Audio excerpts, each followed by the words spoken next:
What is this foolishness?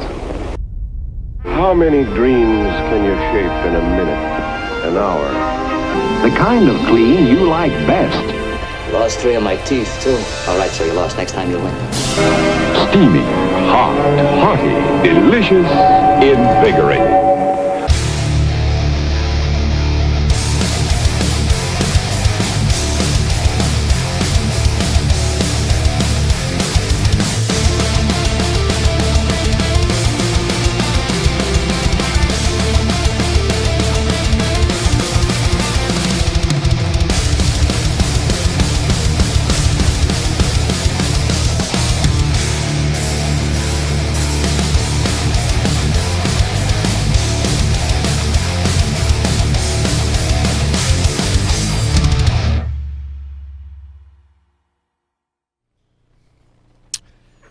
Folks at home, how you doing tonight? Welcome to a brand new, spanky new Ike Live show.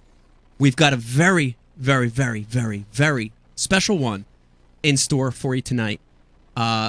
Amazing in-studio guest Kurt Dove joining us. Alongside, I have my co-host, Mr. Pete Glusick. Pete, how you doing tonight? Thanks for the applause. Thanks, guys. You're welcome. Good to see you. It's good to see you. Good to see you. Back in studio. Back in the studio. I feel like we've been passing in the wind lately. Mm-hmm. You're somewhere, I'm another place. Right. I'm watching you on TV, fishing the opens, and you're doing this and that, and we keep passing each other. Well, we finally hooked up. You know what? We're going to hook up again real soon. I know. I'm excited about that. Yes. I'm excited about that. We're going to talk about that a little later. Okay. I'm excited about that. Pete, we got a great show tonight. Mr. Kurt Dove in studio here with us. And Ike Live is possible, as you know, because of a laundry list of amazing sponsors. Of course, our title sponsor, Mystery Tackle Box. It's like Christmas to your doorstep. Also presented to you by Liquid Mayhem. Scent is important. Also brought to you by Primal Urge Meat Sticks, Pete. Love them. Probably going to be eating some of those tonight. I know we get hungry during the show. Meat. Mm-hmm. Eating Pete's meat. It's unbelievable. Also brought to you by Hobie Kayaks, the Cadillacs of kayaks, including the new 360 kayak, Pete. It's unbelievable. You can do a 360-degree turn in the new Hobie PA 360. Awesome. Isn't that Do you have one here in the property Getting yet? one very, very, very, very soon. I got to see it in action. Morgan, if you're watching right now, please send it quick because I need to get my hands on one. Also brought to you by Real Snot, Pete. Longer cast. How key is that, dude? I needed a longer cast this past week, apparently. You have to have longer I didn't cast. use enough real stock, I think. Have to have long cast. So important. Brought to you by TH Marine, the makers of everything in marine, from Vegas's boat all the way up to a Biggie Small Yacht at 47 feet. Brought to you by Flambeau, Pete, the makers of great tackle storage management systems. Quotient including boxes. the Quotient box, of course. And duck decoys. They make some great decoys. Brought to you by Real Snot. I said that already. Brought to you by Dr. Squatch, which I actually am smelling really fresh right now. I am not. I ran out. I got to get a new supply. Okay, so I don't want to give too much away, but we shot a little commercial today, and I showered with a camera guy. A camera guy. Again? In the shower, but I used Dr. Squatch. Should have chose a camera gal. I should have. And last but not least, Founders. You see the big neon sign here.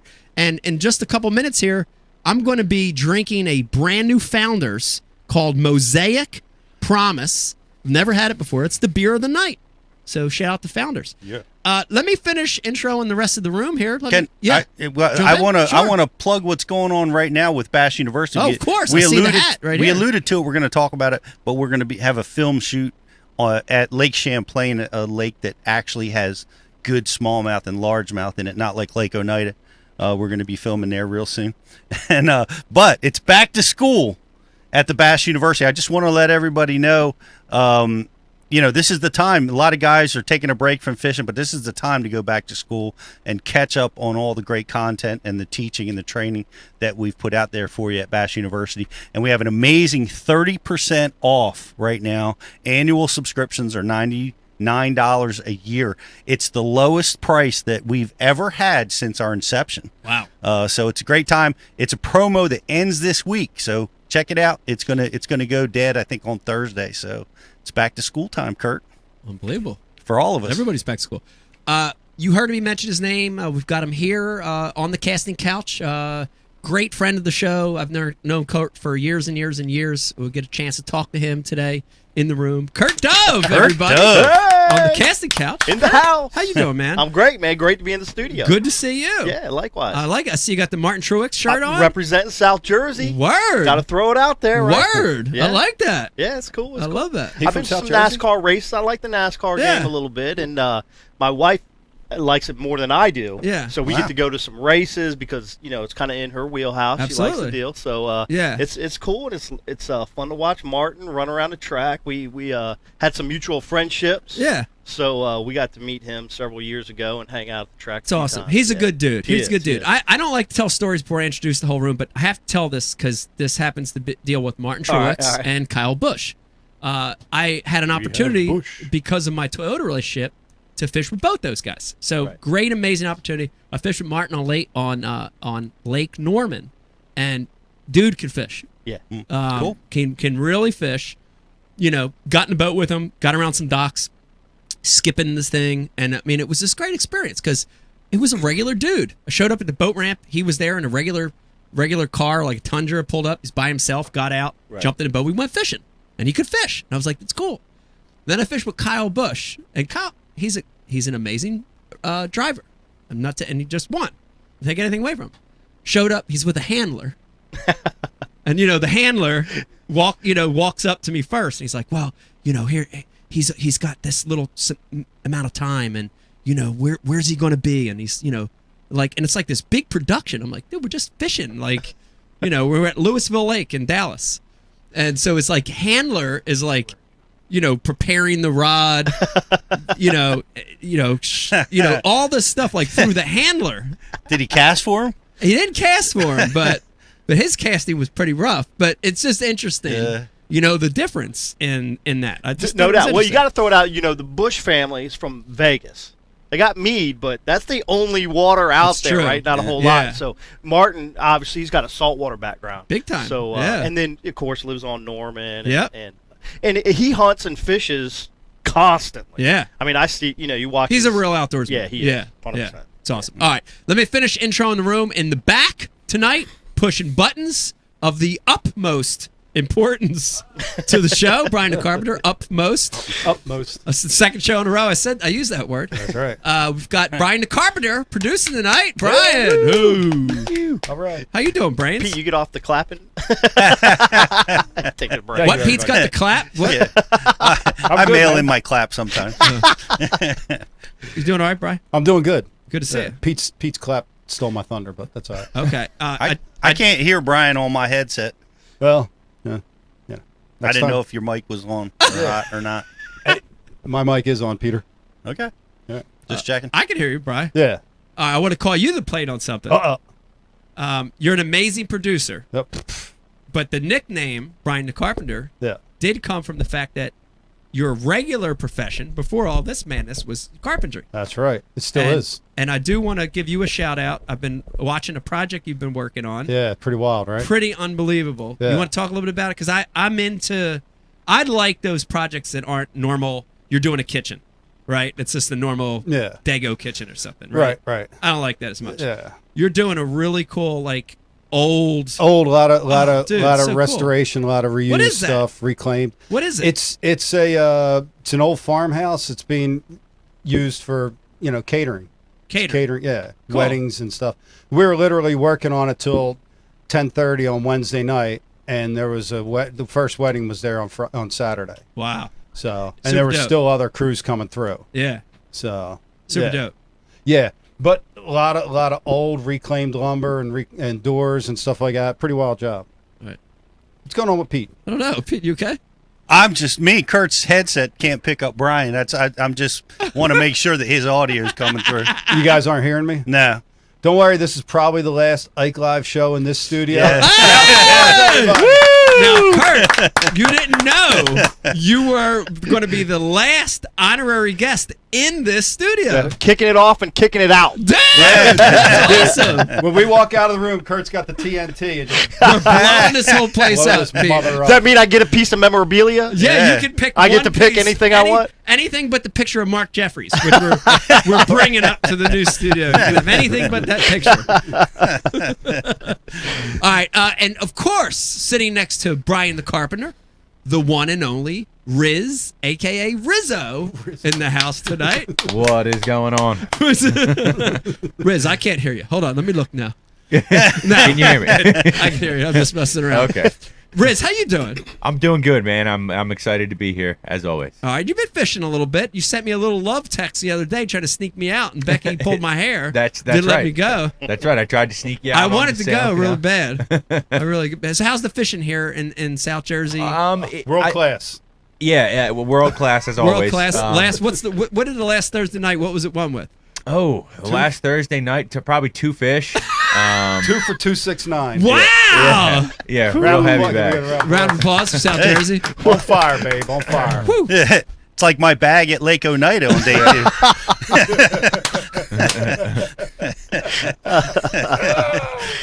That's funny. I should have fished the Thursday night derby instead. Yeah. Yes, you should have. I was culling beer cans that night. I don't Wow. know if you saw No, I didn't. this story. Yeah, I had the TH Green Gen 2 cull systems, and we were. Were you pinning them? I was pinning them, Wow. putting them on the scale, Yeah. culling them out. That's awesome. Yeah. What's the entry fee to payout ratio on the Thursday nighters? What is that? That's a great question. $40, 45 with 100% 100% payout. 100% payout. There you go. But they play 3 spots. Yeah, Three I think spots. 3. Yeah. Okay. Yeah. Yeah, Depends on how they many. usually draw 7 or 8. Nah, So- we draw. But sometimes we get up to. It meets 23, industry 24, standard, 25. 50% of the field. Yeah, there you go. I wish that was industry standard. Good Lord, with the opens will they pay 40 places Yeah, 40. for 200 boats? Yeah. That Yeah. seems wrong, right? Because That's the wrong. entry fees went up too. Oh yeah. And like at James River, there was almost 200, but they still paid 40 at the same payout. Boom, boom. Why is that? They usually lift. I will say I see them lift the number on the payout, not the number of the people getting paid, but the amount The they amount. pay up is lifted. Yeah. Okay. Yeah. Yeah, we had 177 or something up at Okay. Oneida. They're drawing big numbers. I mean, They're drawing great numbers. Yeah, those opens are really pulling. Yeah. But Yeah. The allure of the classic is a big allure, you know? It That's really one is. of them for sure. that's why I'm The there. allure of the elites Yeah. is another one for some people. You know? Carrot Yep. The carrot got you on that hamster wheel. on the hamster Yeah. wheel. They set the Well, it's a hook. big carrot, man. I want to win a That's classic. what she said. You know. It's a big one. Yeah. Let me thank everybody for joining in. This is going to be a great show tonight. Of course, Kurt Dove in studio. We're also going to be talking to a young, up-and-coming angler. We've got both Kurt and Pete in the house, along with myself. Talk to this guy. He's going to be great. Cody Huff, Pete, is going to be joining us a little later, kicking ass at the lowest level so far, but he's working his way up. He's getting there. He's so steady. He's doing the right things to get to the pro level, so we're going to be talking to him. It's going to be great. Before we start the show, we give a shout-out, as we always do, to our military, active and veterans, men and women. Thank you guys for what you do. It's a crazy world. Policemen, firemen, EMT, thank you guys for your service. We appreciate that so much. If you're watching on Facebook, of course, we got a lot of viewers over on Facebook, Pete. We're doing our normal promotion tonight.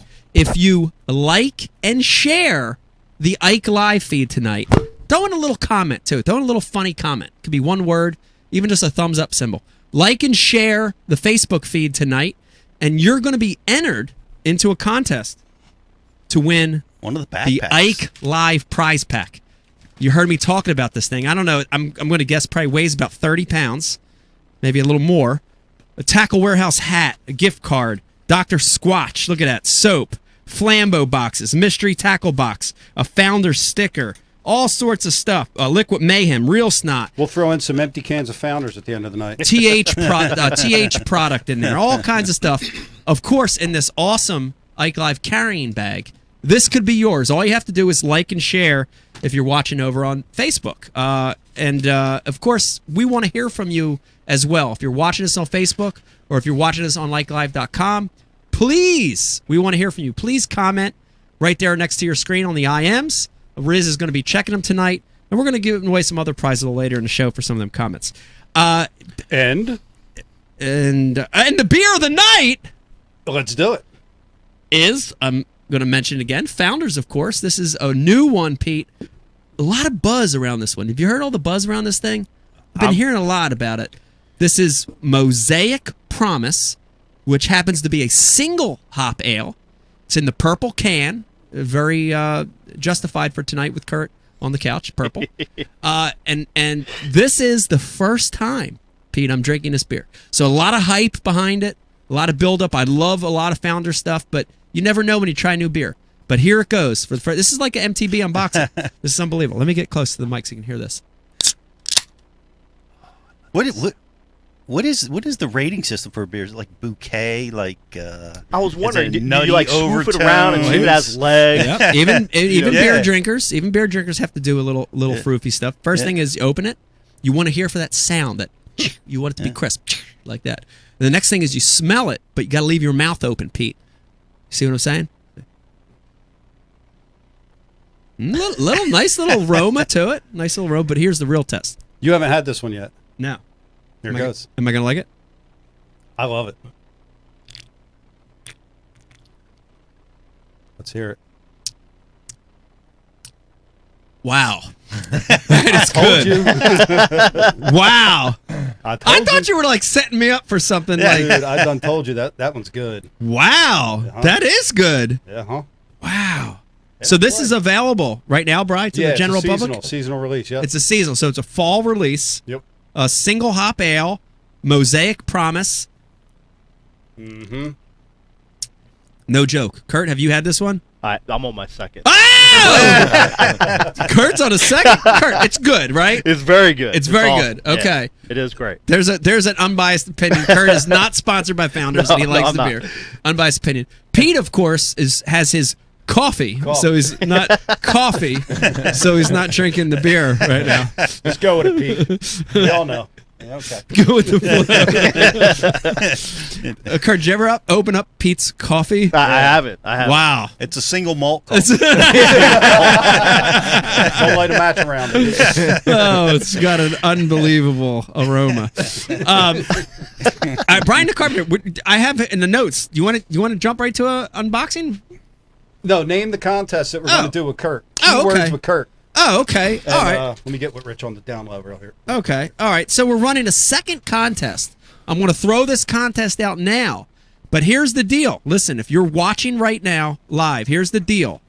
You've got to watch the whole show because this contest involves a word count, Pete. It involves a word count, okay? And here's what we're going to do. And let me make sure I get this correct because Brian's got it here. Yeah. We are going to do... we're going to pin this word at the top of our message boards for you guys to keep track of. Okay. So Kurt's not aware of it. All right. How often a word is used? Yeah. Yes, so these guys are going to keep track of it. So there's a word. There's a word, and you're going to see it pinned right at the top of the screen. Kurt, you're not going to be able to see it. Just okay. Our viewers. And if you keep track of that word, the exact amount of times that Kurt says that word, you're going to be also getting an Ike Live gift pack. Oh, man. Loaded with that same great stuff. So and a guided day on the lake on Lake Amistad with Kurt does. Oh! Wow! That's Just threw great. him under the bus on his own word. And his brand new Ranger boat. Wow! And Kurt's a Ranger. No, seriously, I don't think the Ranger is part of that. But the day on the lake. But the day on the lake and an Ike Live gift pack by keeping track of this word, Pete. He's got to show Okay. up there and pay his rate. That's right. Have you researched what word? I Kurt do often know what says? word it is. Can you go back to the top and ask viewers right now how many times that word's been said, just to get a? Yeah, it may have been said already. Do we? Is it just from this point on? From this point on. Okay, from this point on. Don't try to figure it out. Right. So it may have been said already, but from this point on, And no getting text track messages. this word by Kurt, and you could win an Ike Live gift pack, and possibly Trying to thwart the guide trip. a guided trip. Making it hard on him. Making it hot on me. Making it hot on me. All right, let's jump right into it. Kurt, I'm stoked to have you in the studio, man. It's good to be here. Give me what I like about you is you don't just tournament fish. You're one of these guys that has your hand in other things, which I think in our sport, dude, Pete and I have talked about it. You have to. The guys that try to make a living just fishing, dude, unless you're like It didn't take me long to figure out I needed to do more stuff. It's a tough thing. It's a tough thing. It And it's a safety thing too, because long term, it's good to have other things in the pot. So you're one of these guys that has a lot of stuff going on, which I really appreciate. I think that's a smart thing to do. But you're also, at heart, you're a hardcore tournament fisherman. Yes. You love tournament fishing 100%. like we do. Give me a rating, Kurt. If this is the end of the year, and I'm very critical of myself. Pete is too. Give me a rating of your tournament season in 2019. Based on what I expect from myself, I would say it was an 8.5. 8.5. Out of 10? Yeah. 10-point scale? 10-point scale That's this a good year was season. 8.5. Yeah. Based on what Strong. what I want to Yeah. accomplish. Yeah. Okay. Yeah. Yeah. That's very, very so good. 8.5. I'd say. That is good. That's a good rating. Pete, you want to give me a rating? Was that open your last open, or do you have another one coming No, up? I'm done. You're done. Done. On a scale of 10, I got to say this is probably the worst season I've had thus far The worst. The In your worst. career? in my career. Wow. A lot of things just did not go my way. Made some bad calls, and I'd give myself a 4. A 4 out of 10. on this year's tournament season Yeah. for me. Yeah. It's good. It's good. I think it's good. I think it's good to analyze. I think it's good. Was that a real sound effect, or was that just you? Oh, that was him.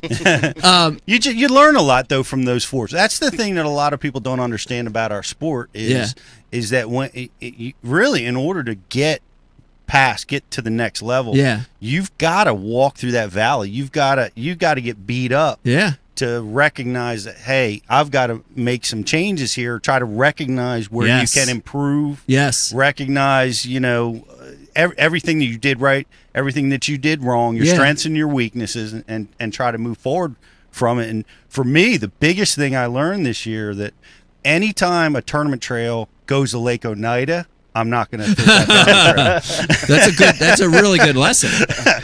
I'm just hating on that. I lake know. right No, now, that's a really good lesson. No, but I do know what you're saying. And Kurt, I want to get your opinion on it. Do you agree with Pete? Do you think, your failures, your bad events are just as important as your good ones? Oh, no question. Yeah. No question. Although I think that when you have those good, momentum time frames, you got to put the pedal down, because that's when you have a chance to win. Keep pushing. Yeah, when gotta push things are even harder. swinging your way, when you're in the zone, Yes. keep pushing. Yes. Push harder. Well, and I think what happens to a lot of people is they start having a little bit of success and they just kind of ride it steady. Yeah. But that's when, like, you got to push it even harder, because that's the time when you're going to win. Yeah. You usually just don't get surprised by a win. Right. You've been in contention several times, and then boom, it happens. Yeah. And when you're in your your valleys, the hardest thing to do about those valleys is kind of make some adjustments, because you're not sure where to go, because you feel like you've been trying to get back to a peak. Yeah. But you got to keep moving around and keep making little adjustments until finally it starts clicking again. I think you said little adjustments, and I think that that's important. See, a lot of guys get into that downturn, that slump, and they think it's a monumental change that has to take place, and it's usually not that. I look back at the tournaments that I fished this year, and there are subtle things that I could have done that would have a monumental difference in the outcome, but it just, for whatever reason, I could not find that answer during the tournament hours, but it's little things. It's just tweaking a little bit, and I think I've learned from that over the years, because I've been in slumps before. I had one year where I went like a year and a half without ever getting a check when I was fishing full time, fishing 13 tournaments a year, and I never thought I was going to get out of it. I'm like, am I just that bad? What's the big problem? But then you got to keep fighting. You can never give up, to use your line, and you just keep fighting, keep making those subtle changes, and keep battling, and then you can find yourself in the winner's circle again. So I'm hoping I don't have to wait another year and a half before that happens. But I'm looking forward to next year. This year was hopefully an anomaly, and I'm going to sit down, take some time, and guys, you got to go back and take some time and look at what you did. I think write down. I like to write things down, positives, negatives, and carry those with me, so that it'll help me for next year. So I'll spend the winter doing that. Yeah, I think failing. I think having a bad event, having a bad season. I think if you handle it the right way, it's a good thing. Yep. I tell you what I'd like to get better at is failing and accepting it. And I was talking with Becky about this. Brian the Carpenter will know what I'm talking about. I've always been a terrible loser. You know what I mean? Yeah. Like I have a like in fishing, I can't accept it after it's happened. You know, Yeah. you had a bad tournament, and then you got that 20-hour drive, dude. It eats me up, and I want to. You know what I mean? I'm a terrible loser. But I noticed the guys that lose well, you know, the guys that are just they can accept it real easy and sort of move on quick. Dude, they're the guys that rebound quicker. You know what I mean? Yeah. I want to get better at being a better loser. And who's the UFC? What was the UFC fight this week? Brian Dustin DeCarbo. Poirier fought Habib. Habib, right? And Dustin lost, but he said something. I saw a social media thing. Dude, he lost, and he gave this speech that was amazing. It was this amazing little In victory, be graceful. No, Be grateful. be grateful, And in loss, be graceful. be graceful, and loss. I thought it was awesome. They said that in the octagon too. In the octagon, he said it. Like right after he got beat, he had worked for months and months. You know, I know that moment. Dude, I know that moment in a tournament where you've worked so hard and it just all falls apart and you suck. Grand and you Lake lose. this year, second day, I never caught a bass. Yeah. I was like, Yeah. dude, what is going on? It's hard to accept it, you know? Yeah. But he accepted it and verbalized it in a very amazing way. Well, I agree. I think that's a great thing, and I try to be that way too. Like when I do poorly, like we're gonna have Gray Buck on the show. I'm so proud of him for winning that tournament, and I try to be graceful in defeat, and I think I've been able to accomplish that mostly. But I am tormented as you Personally tormented. personally tormented by my losses. Yeah. No, it's not like you're losing and you're beating people up. You're beating yourself up more than anybody. I have visualized alternate decisions in this recent tournament just nonstop, and it'll continue for about a month for me, and that's been my track record my whole life. I never have been able to walk away. Soley tries to get me to. Bob Soley, good friend of ours, friend of the show, really great angler, but he's like, yes, he says this thing's like, it's just tournament fishing. Next tournament, just move on, throw it away, it's over. And I don't know, but I think it has helped me become a better angler, but I can never do that. Yeah. How do you handle it, Kurt? Do you do something? You just let it go quick, or what do you do? I just start thinking about the next one. Right. Yeah. I take some time to reflect. Yeah. It'd be foolish not to reflect on what you believe you didn't do correctly. Yeah. To hopefully kind of correct that moving forward. Right. But I try to dump it quick, and that's something that's new for me. You've got some sayings that you like. Pete's got some sayings. This year for me it was trust the process. Yeah. And just in life in general. Yeah. Take what's in front of you. Everything's happening for a reason. Yeah. Don't fight it. Don't be mad at it. Don't be too proud of it. Yeah. Just roll with the flow. Trust whatever's happening in front of you, whatever the next move is, whatever the last event is, whatever the next event's coming. Yeah. Trust that that's the process. That's the follow that you're going to follow and be successful at. Yeah. Or just what's going to happen is going to happen, but fight like hell. Yeah. It's good strategy. That's good strategy. I like that. I like that. Trust the process. Yeah. That's a good one. You got to trust your practice. Yeah. I actually said that to myself a couple of times this week. To trust the practice, knowing that it was going to change. Smallmouth are always going to change. Yeah. They're not going to stay and do the same thing. Them brown ones never stay around for too long, do they? They bite different every day. They move every day. Jeez. But that's just some pretty high level talk. But I think it's important. That mental side of it. Guys can fold. Yeah.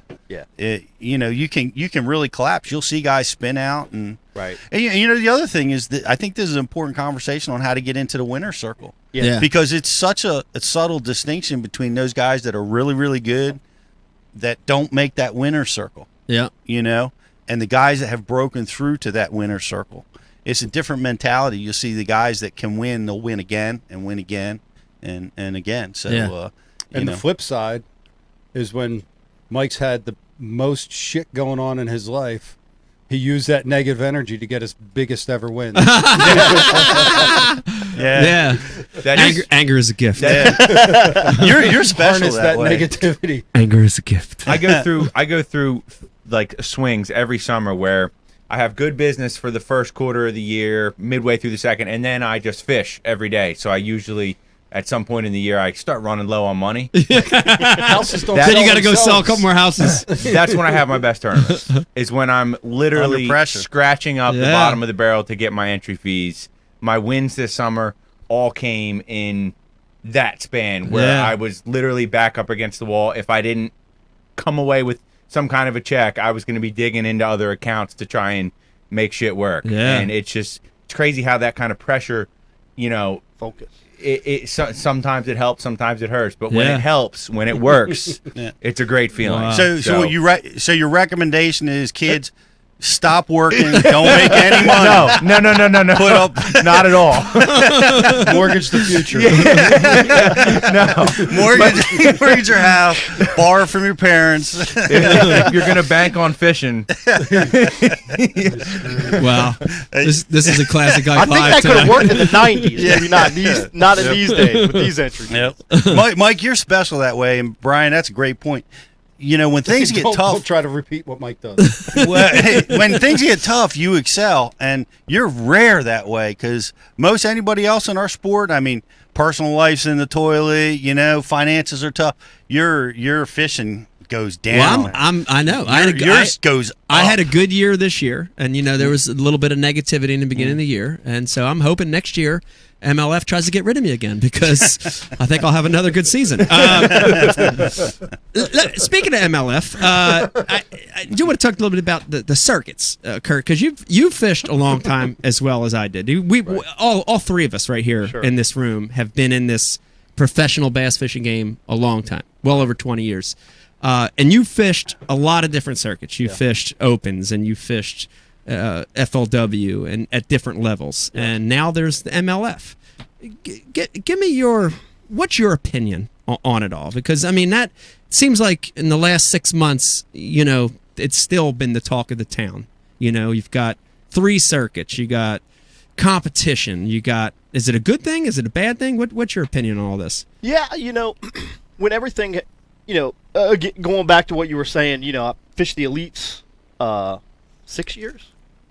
This is my 4th year on the FLW Tour, and got to compete in the MLS Selects for 3 years. Yes, absolutely. So when all of that stuff is going on, and then you see this, kind of everything starting to morph into competitiveness all the way around, because originally it wasn't. It was more of a supplement, right? Major League Fishing was a supplement to more the of a Elite Series. made-for-TV event. Yeah, Now it's a competing tour.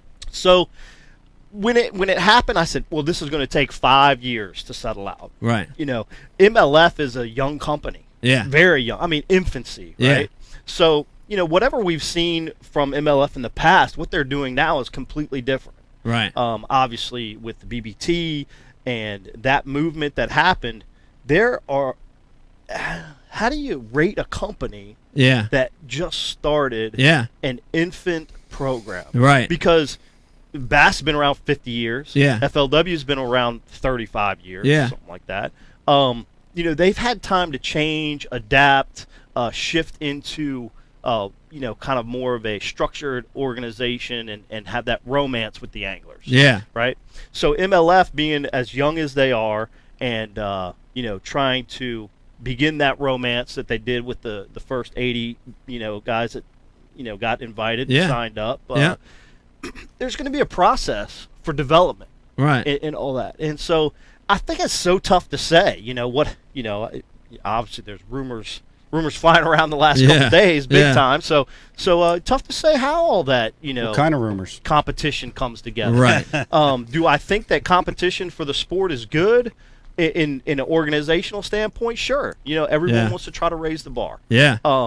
At the same time, what people knew and was easy and acceptable for them, and they kind of ran their patterns for the last 6, 7, 8 years. Yeah.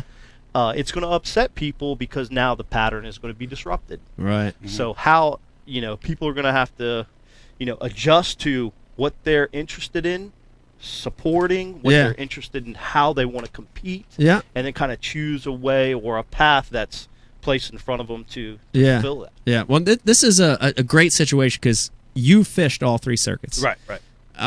So I want to hear it from you. I think you've got a good opinion on this. Give me one positive and one negative from each of the 3 leagues. Wow. And start with bass, and then go to FLW, and then end with Major League Fishing. Yeah. Give me a positive and a negative with the bass circuit. Well, Well, I think that I'll start with FLW because it's where I'm currently competing. FLW does a great job with inclusion of anglers, all throughout. They put on 200 and some events per year. Yeah. That is awesome. Yeah. Because they are including everyone from college, high school, the weekend, BFL, grassroots, all the way up to the tour level. Exactly. And they're giving everybody a place to do that. So that's very, very positive. Bass doesn't really supply that to a large group of people, and MLF doesn't supply that to a large group of people. So that's the real positive thing on FLW. The negative thing, if there was something negative with FLW, I would say their reach for the angler isn't as great as the other two organizations. Right. The angler has a little bit harder time getting his name and his brand out. Harder to build a brand on FLW. Harder to build a brand. Yeah. You can do it. Yeah. But it's a little bit more difficult. Right. The angler really has to push himself. You look at a guy like Luke Duncan. Yeah. Done a great job with those types of things. So it's shout out to Luke Duncan, by the way. Being involved as much as you possibly can, having different programs, and being diversified as an angler. So that's the negative about FLW. A little bit harder to grow an angler's brand. With the bass, I'll go there next. The positive thing with bass is they have that brand, right? They've been around 50 years. They have the ability to get your brand out there and help you create your brand. That's correct. Yeah. That's correct. Yeah. There's been some complaints in the past that there's a select few that they really push that brand for. Little favoritism, maybe. Yeah, exactly. But it's there. Right. You have some opportunities. You get to know the right people, and just provide that outlet of what that circuit provides an angler. So that's a good thing about the Elite Series. Arguably, all the famous anglers have come through bass. Yes, that's correct. I'd agree with that. So even the FLW guys that went to bass became famous as they were on that circuit. Right. Right. So it's the brand. I'd agree. It's easier to build the brand. The negative thing about bass would be, gosh, that's a tough one. Pete, if you have one, you can jump in too. I got some. I've got some. Don't get me wrong. It's hard to choose one. Lake Oneida again. Wow. Sending us to Lake Oneida, Chris. No, I mean what are the? I wasn't prepared for this line of questioning. I don't think there's any negatives to bass. I don't know. We're not saying anything. Well, yeah, there definitely is. The thing with bass is that they've had that, favoritism, and some guys get lost in that. Right. And the tough thing is, overall in fishing in general, is the jump from opens to the Elite Series. Yeah. There is a guy that's taken 3 weeks off of work, or now they've got 4 events, right? So he's taken 4 weeks of vacation to go fish these events, and then he's placed in a 45-day period to alter his life. Oh, yeah. Essentially. A quick turnaround. Yeah. FLW isn't that big of a jump. Right. You fish your Coastas event, Costa Championship, and now you jump on to fish 7 events. Not that big a difference. Right. When you jump on to travel more parts of the country and fish more events, that's the tough thing about bass. Yeah. That's why I think you have lots of turnover in the Elite Series. There was a stat a couple years ago, probably 2 or 3 years ago, when from the original 110 that were fishing the Bassmaster Elite Series in 2006. The turnover rate was in excess of 50%. Wow. And there was nothing at that time. Wow. Where people were relegated from the circuit. Right. Yeah. So wow. That's because of the financial big number. strain. Yeah. And that jump. Right. Well, and to Bass's credit, that would be my negative, but they've righted the ship a lot. There's been some changes. Right. Yeah. Since the MLF in migration. The last year, you're saying. In the last 12 months. year, since that migration, they've got an angler concierge. I don't know what the term of that guy. Yeah, they're talking to their anglers. They're making sure they're okay. They're not just leaving them out there, which they had done for a long time. Right. The payout structure has changed. Everybody gets paid in the Elite Series now, right. So everybody's walking home with at least their expenses. Right. So they're not creating that bankruptcy, that financial destruction, which was a problem in the past. Which was a problem in the past. So I think they've learned and made some big moves in angler management over there, and they've continued to do what they do well, which is they've build made a brand. those changes because of MLF. Right. Agreed. So then we go to the third thing, and they have so the bass guys, what the bass elite anglers are enjoying right now, it owes a big thanks to what the anglers that made the move to the MLF created that. They applied that pressure, which kind of woke everybody up and said, hey, we got to do things a little bit differently for the anglers here, and so that's an interesting dynamic that took place, to make that happen. All right, now I want to hear last circuit, Major League Fishing. Let me say one more thing before we go there, if you don't mind. I feel like there's been a change. FLW has always been the fun fishing. It's fun. Right. You go out there and fish it. You enjoy the camaraderie. When I fished the Elite Series, man, it was cutthroat.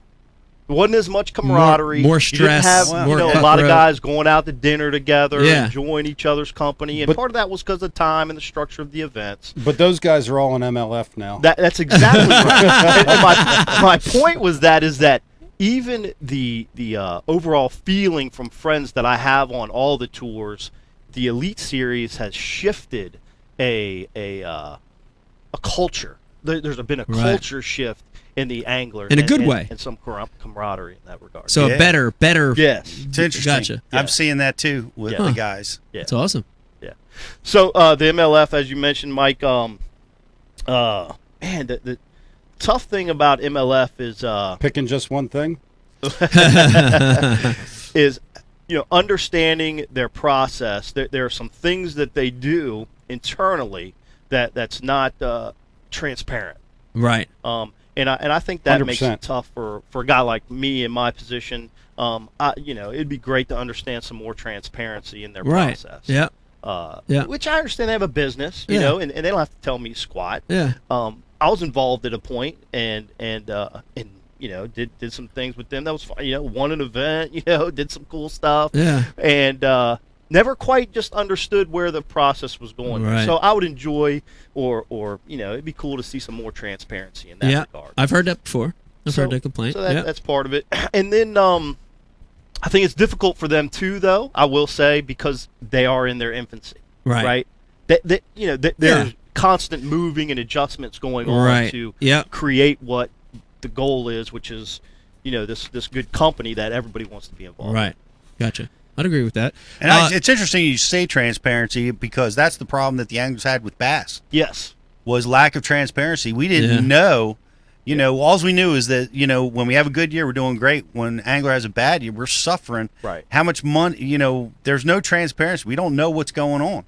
And now you're saying that about MLF, which is interesting. Yeah. 'Cause I didn't know that. I thought you guys were having meetings and involving everybody in what's happening at MLF. Is that not the case? Where's my crickets emoji? This was a real studio. We'd have real sound effects. So the positive thing about MLF is that they're pushing the bar. They are pushing the bar. They're pushing the bar. They are in pushing the bar. professional bass fishing. Yeah. Pushing the bar. They're definitely reaching new people. Yes. Which I love. I love that. To that point of reaching new people, yeah, it's my impression that they're not paying any attention to the existing crowd right now. And I get, like Kurt says, it's a new year. It's their first, it's their first foray into this thing. There's a lot going on, a lot of things happening. But I've seen from day one, zero attempt to reach out to the existing bass fishing media, to the existing bass fishing crowd. It's all about growing it and reaching new people. Right. Guggen Squad meetups. No offense, it's an awesome idea. Huge crowd. Yeah. But it feels like it's like they really don't care about the existing crowd at all. You know what I mean? Yeah. And I don't get that same impression from FLW. I hear from people over there, bass. That could change. Yeah. The MLF, could change. There's an evolve. Things evolve. And that's a big turnoff to me.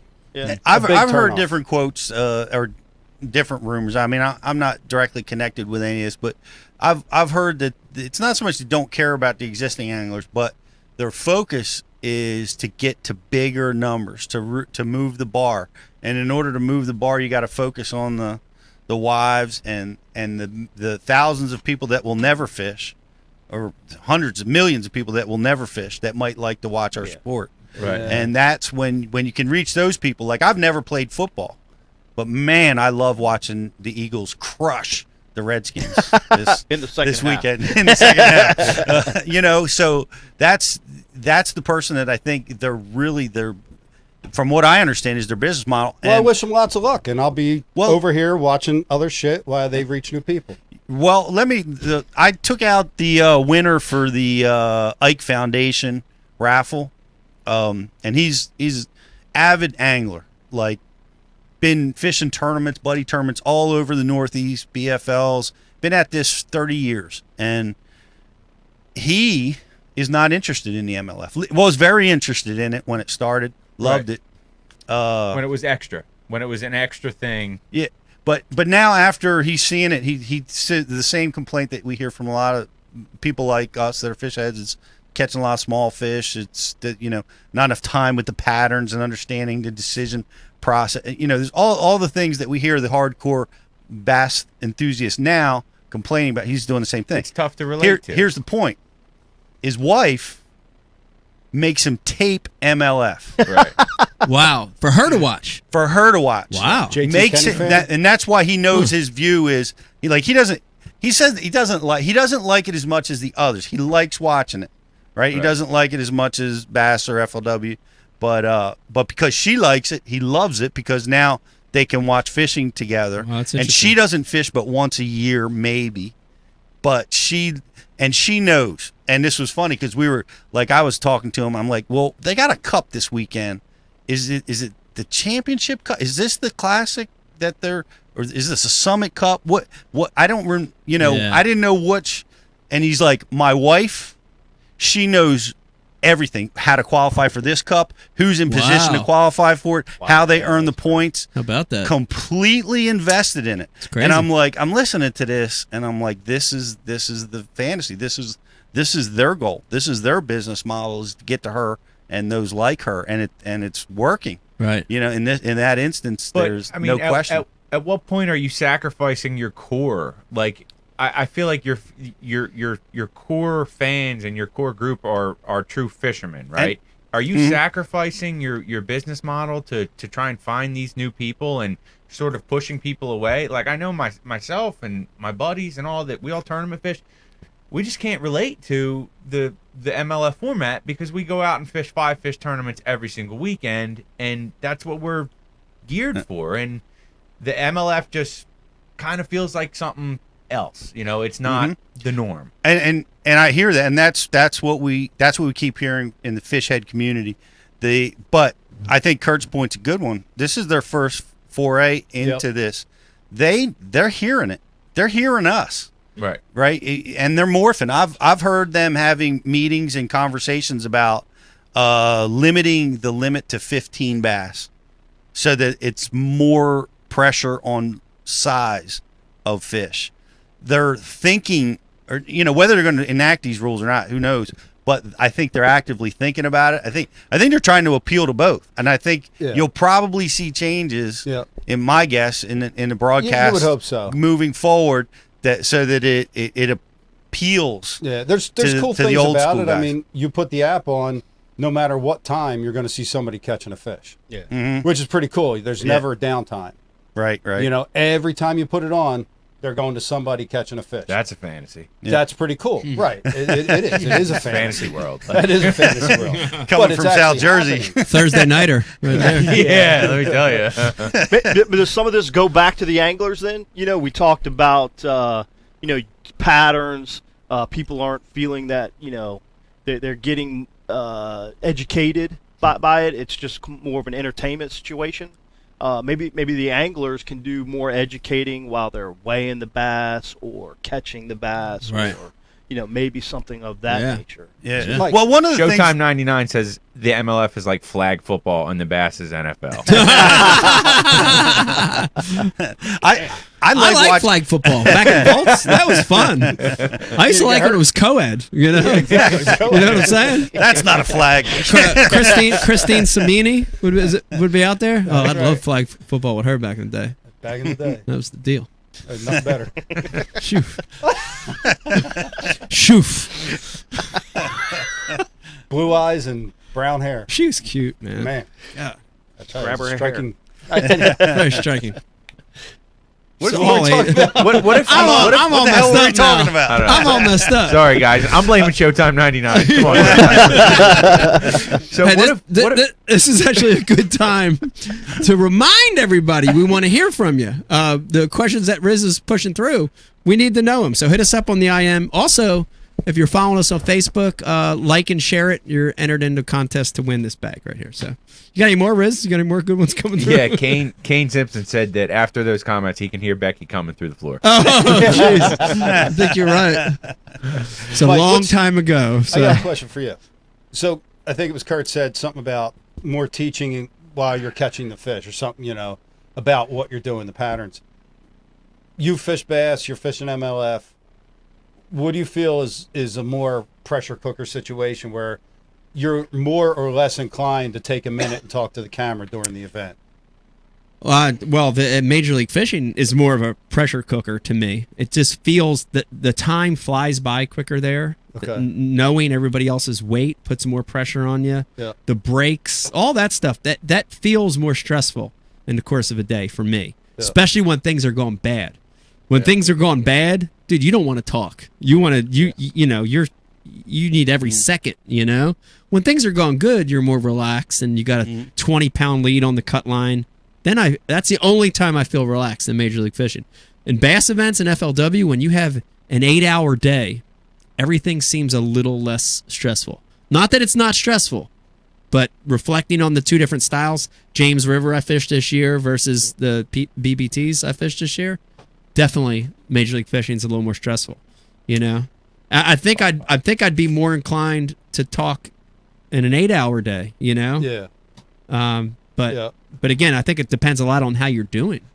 It's interesting because I watched one of the elites, and the guys were not knowing that like Micah had put 25 pounds in the boat and was catching them on every cast.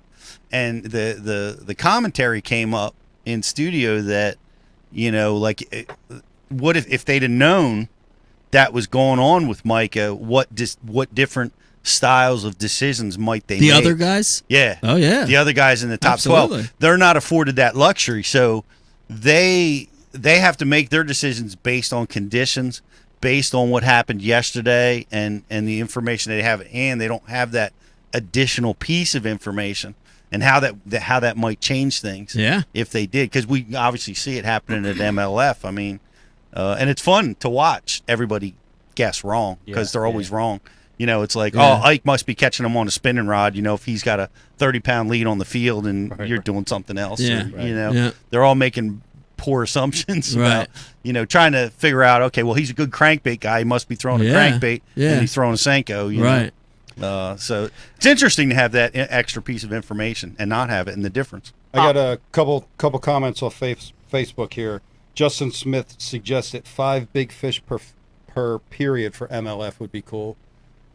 It's an interesting idea. It's interesting. Yeah. And Lenny Baird asked, what % alcohol is the Mosaic Promise? Oh, okay. Let's look at it. I don't know. I think it's 5.5. Is it a 5.5? It feels like it. It is a 5.5. It feels like it. It's a 5.5. It's smooth. I mean, I'm feeling about 5. I got to throw this real quick since we're on that MLF topic. The tough thing about MLF is day 2, guys get a big lead. Yeah. They go practicing.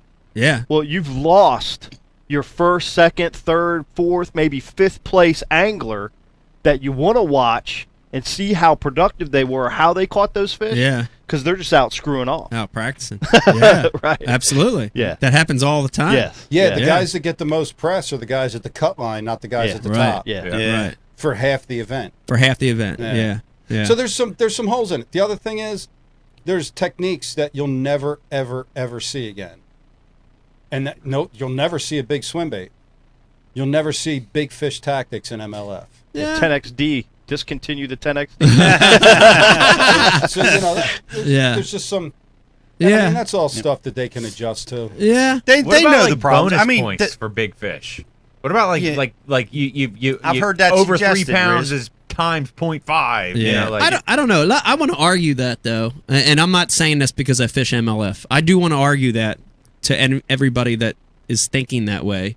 I think it's what makes MLF MLF. I think they've started in that format of catching total number of fish. It's what made them stand out from the crowd. Why would you go and change? Why would you go and conform? True. You know, I from a personal standpoint, I like it. I like that about Major League Fishing. I like that bass is 5 fish, and I like that Major League Fishing is total number. Mm-hmm. You know, I like that style. I think changing my problem is there seems to be an air of there can be only one.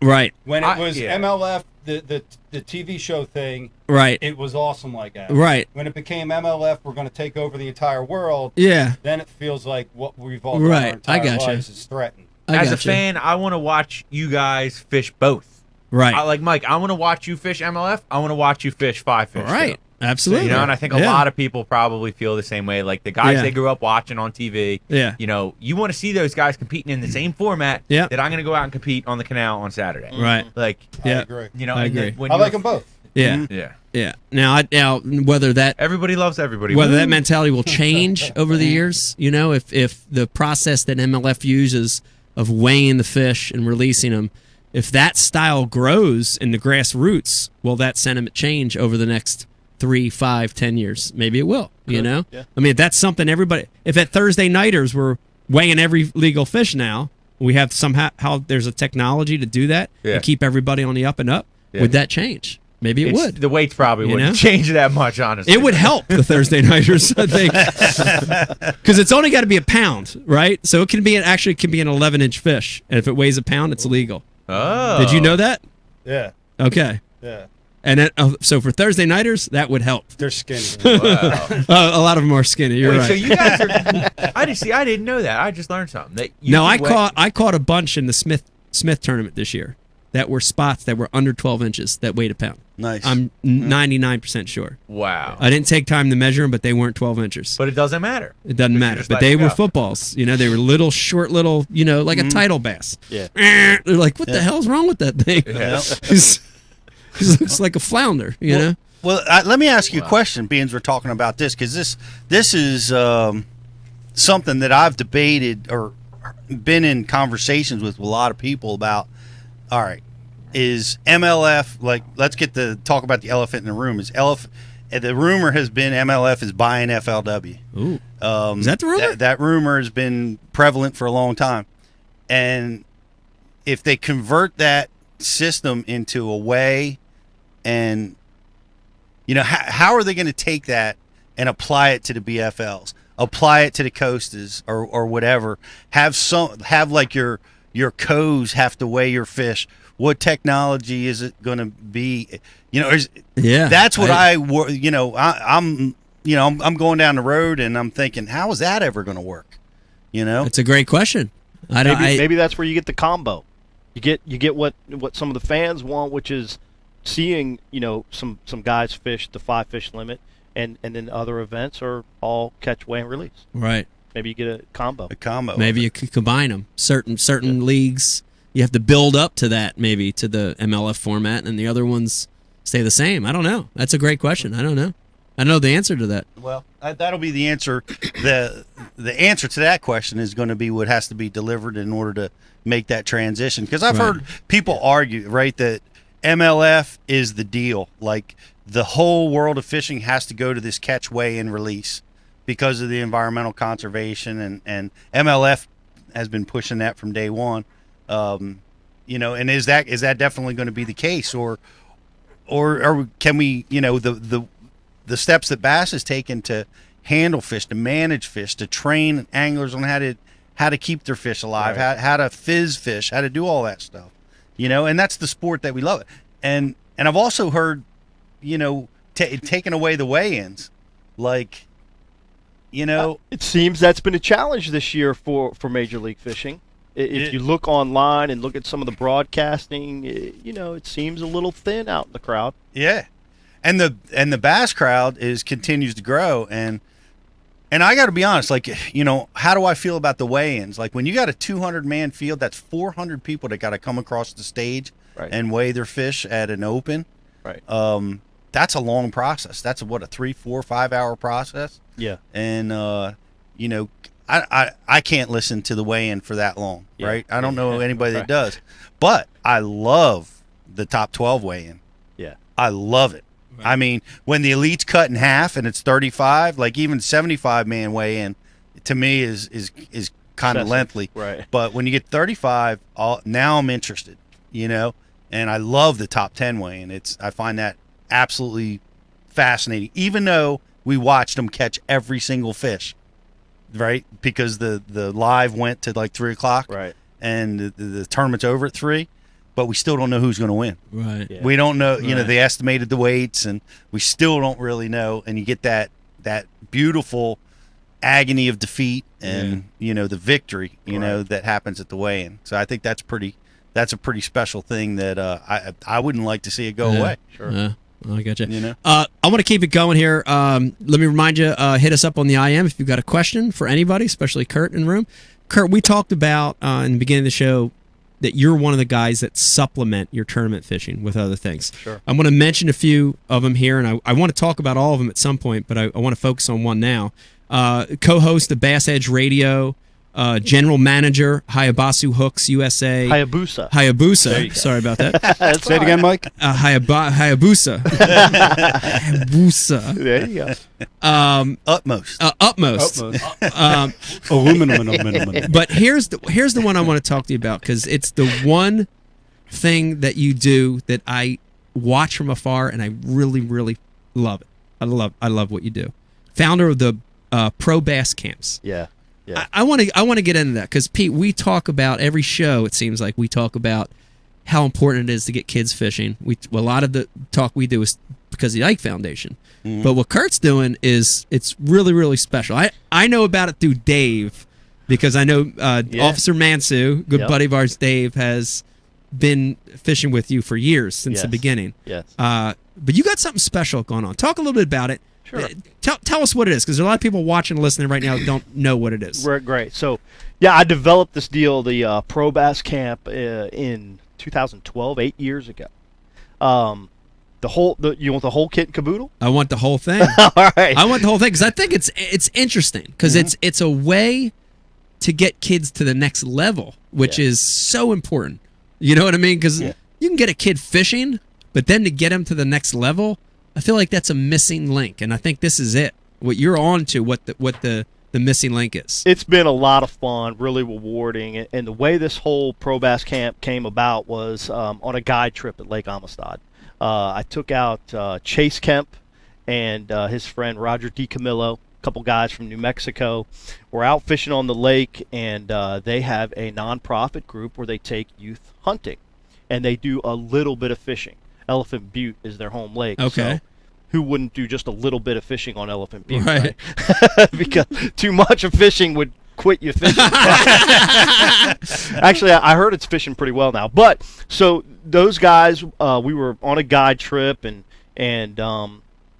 we just started talking about kids and youth and what a cool program they had for youth hunters and people that were involved and wanted to hunt and fish a little bit.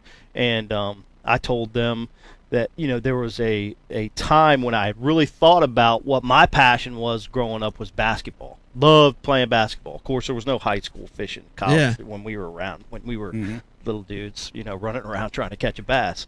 And anyway, I had expressed to them, man, I would love to have this deal where I could provide the same experience I had when I was a youth and my passion for basketball, to provide that for youth that have this, passion for fishing.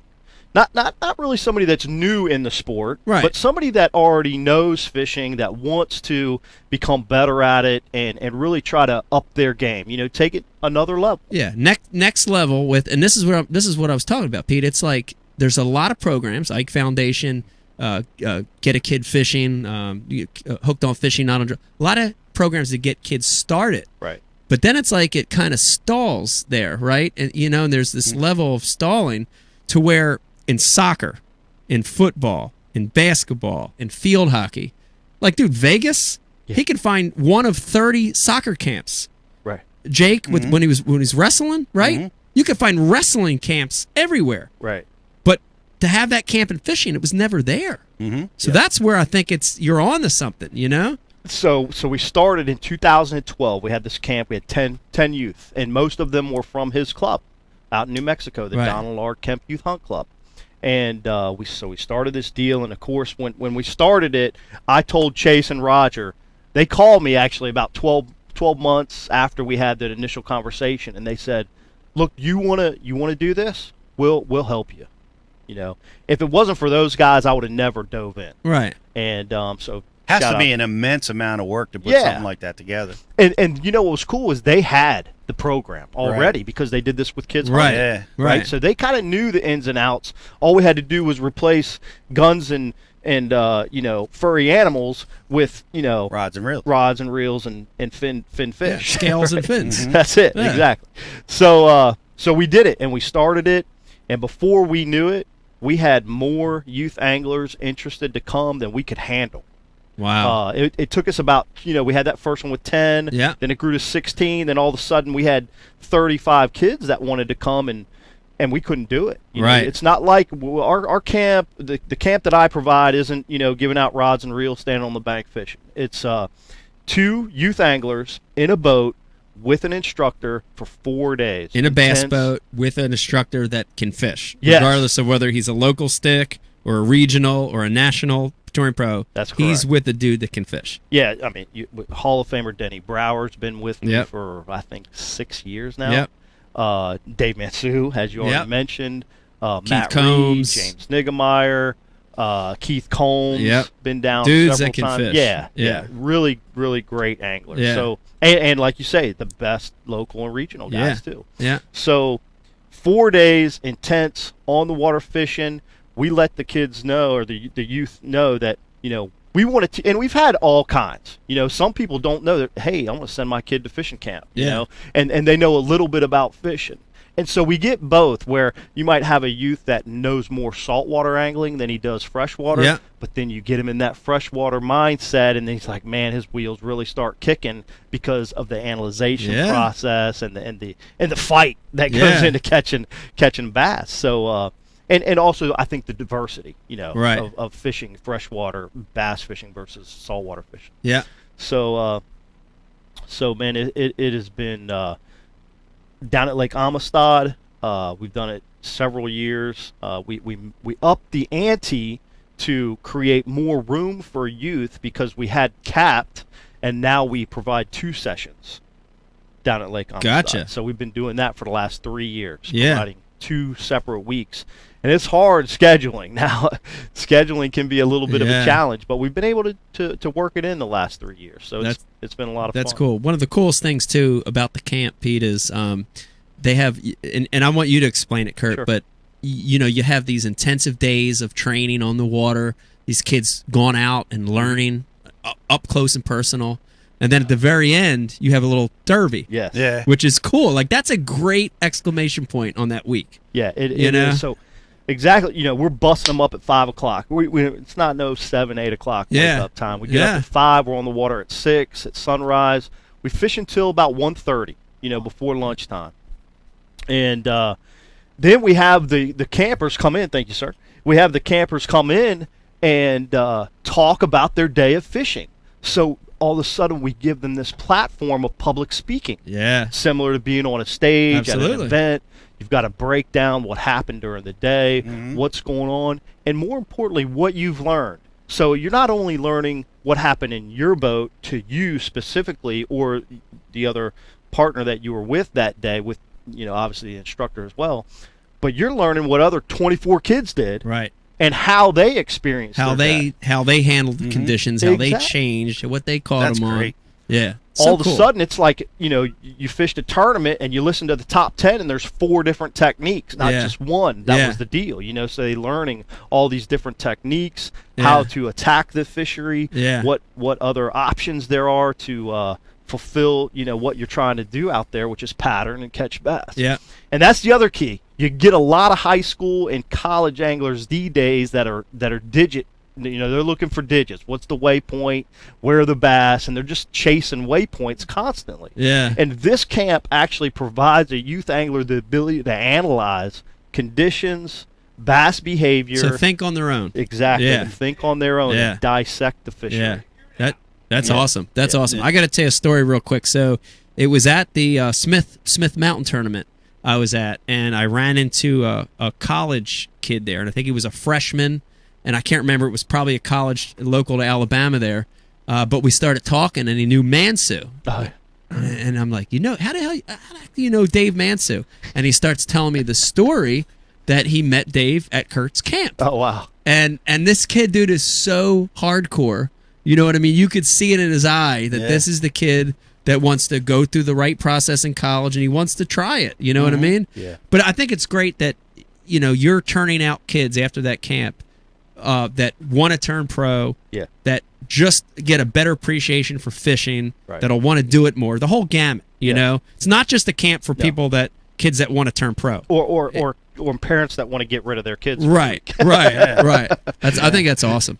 I love that, because it's not just the X's and O's, how to do a certain technique, but applying it, getting them to think on their own. The real decision making is key, and I think that applies at the tournament that you guys have at the end of the week. Yes, right. Yes. They've heard all this, and now they get to sink or swim. Right. They're going to try to apply it, and they'll fail, and some will succeed, and they'll learn from both. That's correct.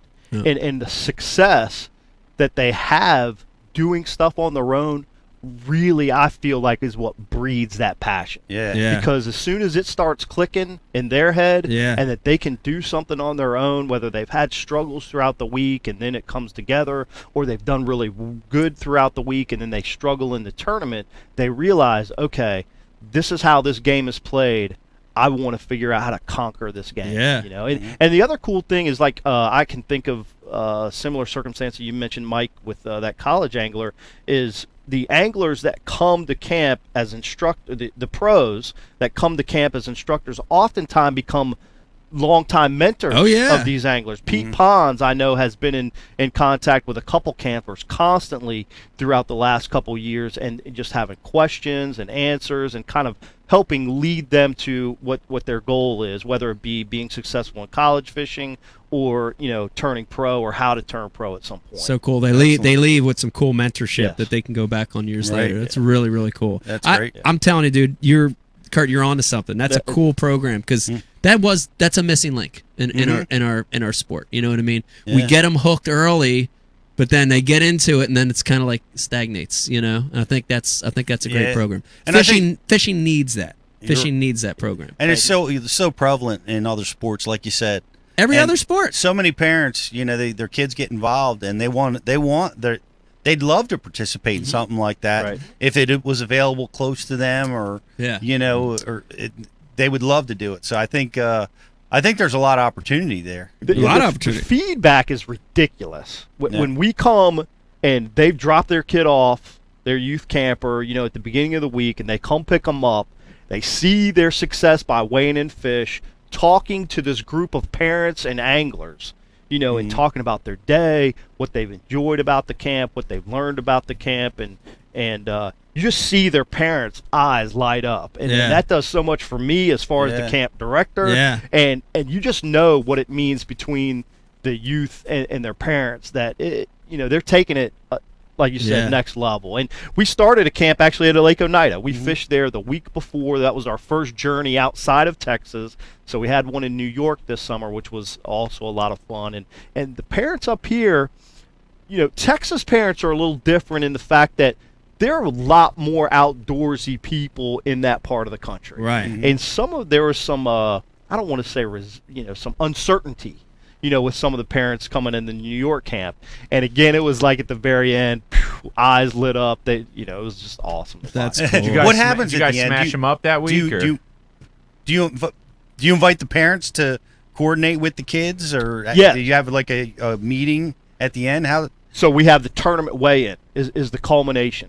We have a tournament weigh-in after the campers went out and put to test all of the things that they learned throughout the week, the patterns that were developed on the lake and areas that they fished throughout the week to succeed in this culmination of a tournament. And all the parents are there, all the campers are there, and we bring them in, weigh the fish, they talk to the crowd, and the whole 9 yards, and that's when that. Well, that's when the parent here's interaction. the deal. Pete said he'll definitely come out to be an instructor, but never at Lake Oneida. So you might be able to get him out at Amistad, but not Lake Oneida. He'll be a student. He'll be a student at Lake Oneida. I will be. Speaking of that, what are the what's the ages? What are the can men, males, females? What ages? We've had male and females. Yeah. And we have a guideline. Our age guideline is 12 to 18, but we've had participants from 9 to 19 years old. Gotcha. Yeah. Cool. Yeah. It's a Interesting. Nick Farris on Facebook says, "I wish there was a camp for 40-year-olds." So, funny Bash thing, University. University. they're Bass U is the camp for 40 Bash University is the camp for 4-year-olds. That's right. But actually, James Niggemeyer and I started a process where we had this pro bass class and had several guys come in and we actually did that with adults for several years, and it was a lot of fun, real successful. But it's all a lot of work. Right. You got to pick and choose your battles. Oh yeah, yeah. It's a ton of work. Well, I think what you're doing with that kids camp is the deal. Yeah. Again, it's been a missing link. It's what's going to fill that void appreciate for it. sure. Thanks. I think it's awesome. So, real quick, while we're on the topic, people watching right now, listening, they're like, "I got a 15-year-old. He's hooked. I Yeah. got to get him to this camp." You can just go to probasscamp.com. Just all run together, probasscamp.com. There's a contact button. Hit it. Shoot me an email. I'll let you know the dates. We usually, throw the Kurt, dates I'll put out your there. phone number right here on the December, screen. January time frame for the following summer. So our 2020 dates will be released sometime in December. It's awesome. And I did have a note here that you had Gray Buck as an instructor. Yeah, at we did. Oneida. Wow. Yeah, we How bring about out the that? best. Now Riz wanted to know. Did you guys smash him when you were at Oneida? No, No, we did not smash them. didn't smash him at the camp. You caught him, but you didn't smash him. That's correct. Okay, That's correct. There you go. Which was actually great. We catch a lot of fish at Amistad. Yeah. And because the condition was in a transition, and it was great because there weren't many people out on the lake, so we could consistently catch some fish. Yeah. Although it wasn't blockbuster week of fishing. The cool thing about that is the kids and the campers actually, I hate using the word kids, by the way. I use it a lot, but I always try to call them youth or campers. Yeah. But anyway, the youth that week, they could see that, if you put the time in to locate the fish, find the pattern, eventually you're going to get rewarded. But it's not always just immediate Yeah, you don't success. want to make it easy. Yeah, like exactly. you don't having that camp on a place where you're catching 100 a day on any bait you want. It's not the same effect. Not as beneficial. Not as beneficial. agree. I agree with that. I agree So it was with great. that. But Yeah. no, we did not crack them. But we Yeah. caught them. Didn't Didn't crack. crack him, but caught him. All right. I could have used that information though for the for tournament week. Should have been there that It week. worked out well for Gray. All right. Well, that's Yeah, good so, news. So how about Gray? Yeah, Dude, shout out to Gray Buck. Dude, shout out to Gray Buck. Super shout out. Shout out to Gray Buck. Yeah, that's a well done. life-changing win right there. Here's the deal. He's a good kid. He's a good kid, dude. Yeah. He's been fishing with us at the Ike Foundation event for years, working with the Bash University. Had him on the show a week before he won. Yeah. That's he's right, BTC. he's honestly a good kid. Yeah. He's an all-around good dude. He is. I like to see Hard good dudes worker. win, man. Yeah. You know what I mean? Yeah. It's really cool. And he did. It was a great win. I mean, Great win. He Steady. He had to be super steady. Steady. And it was Yeah. a tougher fishing day on the last Yeah. day. Yeah. It seemed, and he battled. He battled hard. Got a great win. Classic berth. Yeah, wow. You know, How about man, that? what a Yeah. deal. Good for him. And he was built good. some. He beat up some local. because there was a lot of local studs in that A lot final of local. day. Yeah. Including Not to Hartman. mention, some big time pros making that final. Yeah. And some cut. dude from the other side of the planet. That's Dean right. Sylvester, coming big over yeah, there and getting wow. a second. And Wow. it's funny, Dude, literally one or two fish away. The one day he And weighed. you know he had it on. Oh yeah, if he would have weighed one more bigger one, a bigger, he weighed a 2-pounder Dude, he's day from 2. Australia. He would have weighed a 3 or 4-pounder on day 2. He's fished for He wins. smallmouth. This is his second It's time crazy. fishing smallies in Well, his life. It's crazy. it's interesting because Kurt, you said during the camp, what was the dominant pattern the kids caught the fish during the camp? Chatterbait. Yep. It was a chatterbait catching isolated fish. They were all 3-pounders. Yep. That was the dominant pattern that week, and Wow. that's what Silvestri used to finish second place. That exact pattern How about that? on a chatterbait. Big rogue roamers. Big roamers. Yep. Wow. He caught them on top water one day, made a nice adjustment, was able to, because they wouldn't hit the chatterbait when it went slick, and he used the top water to get his bites that day. But then when the wind blew next few days and got clouds, and he was able to chatterbait them, and almost took that win. Wow, that was amazing. But the kids found the winning pattern. They did. Look at that. Well, the instructors helped them in Yeah. that process, but that's not well. They found the second place pattern. The winning pattern Gray used was more finesse oriented. yeah. Drop shot. Mm-hmm. Drop shot. Drop Drop shot shot Ned and, rig. and something called a Ned rig. I never heard of it. Yeah. Oh, you just see the color of the Ned rig, Brian the Carpenter? Did not. Green pumpkin shard laminate. Nope. It was that same one from up top. I did see that. Yeah, crazy. I did see that. You're not going to tell us? No, I don't want to talk any more about that. Listen to me. You're watching a brand new Ike Live show. This is a great show. We got Kurt Dove live in studio with us. We're going to take a little break. Pete, Kurt, hang in there with us because we come back. We're going to talk to a young angler, up and coming. A lot of what we're talking about, we're going to talk to Cody Huff about as he comes on. We're going to talk about some of his success. But then in the third segment, I got more for you, so don't think you're off the hook yet. I want to talk to you about a couple more things. I want to talk to you a little bit about guiding on Lake Amistad. I want to talk to you a little bit about Bass Edge Radio, and then we got a little game we're going to play with you, too. Maybe a couple games. So, I dig it. Yeah, and Cody Huff is on location in Minnesota at somebody's house that might be an Elite Series stud. Oh. So we might get some little bonus guests. Oh, we might get some bonus guests floating around. That's interesting. Bonus. Twofer. All right, well, hang in there with us. When we come back, you're going to hear from Cody Huff and maybe some mystery guests. Mystery guess. Okay, hang in there with us. We'll be right back. Can they guess which Elite Pro? His house. Hi, today we're going chest to chest in the Dr. Squatch lather test.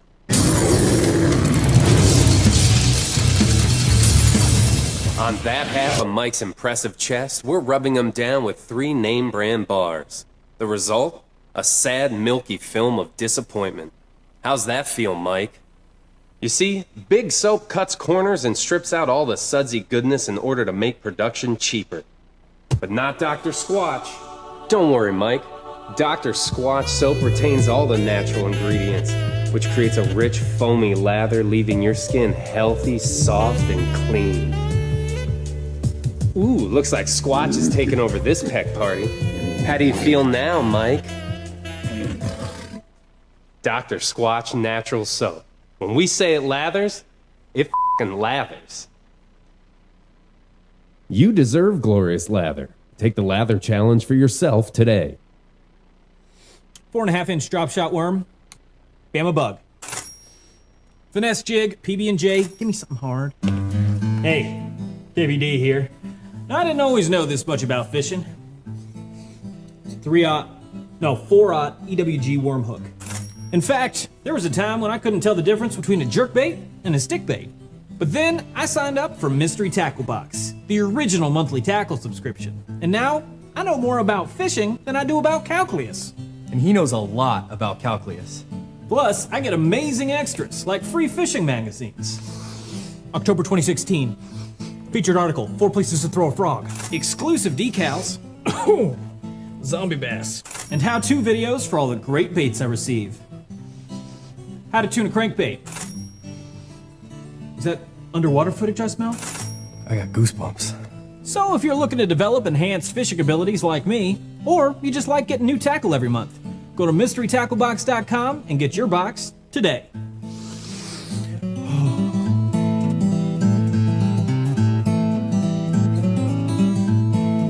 Ooh, live minnows. Is it lunchtime already? Nature's candy. Oh. Is he in my pocket? This time of year, I definitely recommend putting a little bit of this on your soft plastics too. There he is. Another one. Next cast. And that would be number 6. I'm addicted. I'll admit it. I'm straight addicted. Might be bigger. You think so? Yeah. Feels bigger. I haven't even seen this thing yet. It doesn't want to come up. Don't break me off the rocks. Oh, it's a... Oh! 27-incher. He caught it. 28.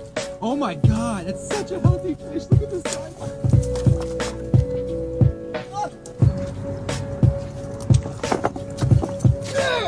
put a little liquid mayhem on your crappie jig, and look where the stripers get it. You can't even see it, man. That might be a keeper.